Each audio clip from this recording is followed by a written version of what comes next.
This weekend we are celebrating the 33rd week in Ordinary Time, and quite frankly it's kind of the last week because now we're going to start having the great feast day of Christ the King and then getting ready for Advent.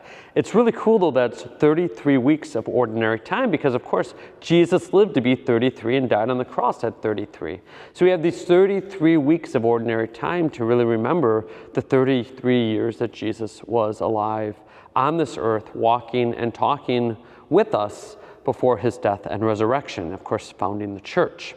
This weekend, we have some really impactful readings, and they're quite apocalyptic in nature, talking about the end of the world. Now, of course, Jesus makes it very clear in our gospel reading that we don't know the day or the hour that he's coming back. But there is one line that confuses a lot of people, because Jesus says, this generation will see these things before they pass away. This generation.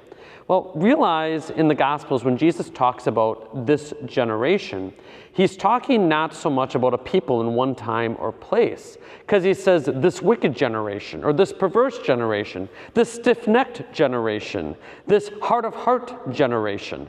And so in reality, when Jesus talks about this generation, he's more talking about our sinfulness and fallenness, which we frankly are part of. So this generation will not pass away until these things happen, which means we are still in a battle, and we are still very much yearning and pining for the fulfillment of all things.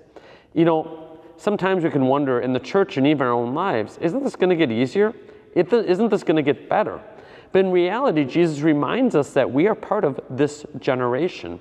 Thus, we are continuing to strive and grow and work towards that heavenly fulfillment in this life and the next. One of the beautiful gifts we have in the church is our prayers for Mass. And as you know, the Sunday prayers are oftentimes prayed throughout the week in daily Masses. So I have here the opening prayer for the 33rd week of Ordinary Time. Let's read it. We read, "Grant us, we pray, O Lord, the constant gladness of being devoted to you." So we are praying that we will be devoted to God, that we may have constant gladness. For it is full and lasting happiness to serve you with constancy, the author of all that is good.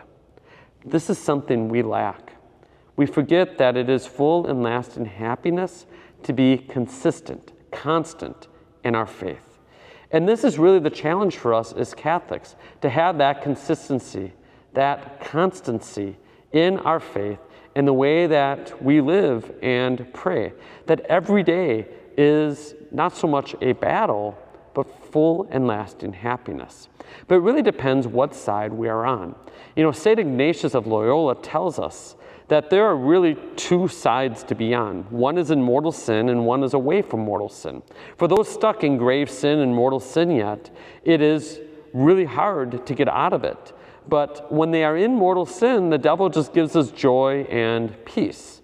But when we're out of mortal sin, then the devil tries to remove our happiness, joy, and peace. So if someone comes to me and they're stuck in mortal sin saying, "No, Father, my sin's great. I feel so happy and so joyful." It's like, that's not of God.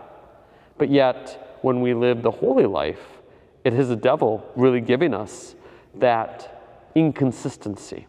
So thus, our greatest weapon against the devil is consistency, is constancy, being devoted to Christ, devoted in the way we pray, devoted in the way we attend Mass.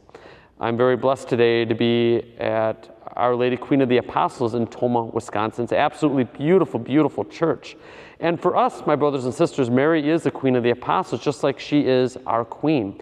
And she is leading us and guiding us, helping us to know how to be constant in the faith, like she helped the apostles. Remember, the apostles ran away from Jesus when he was dying on the cross.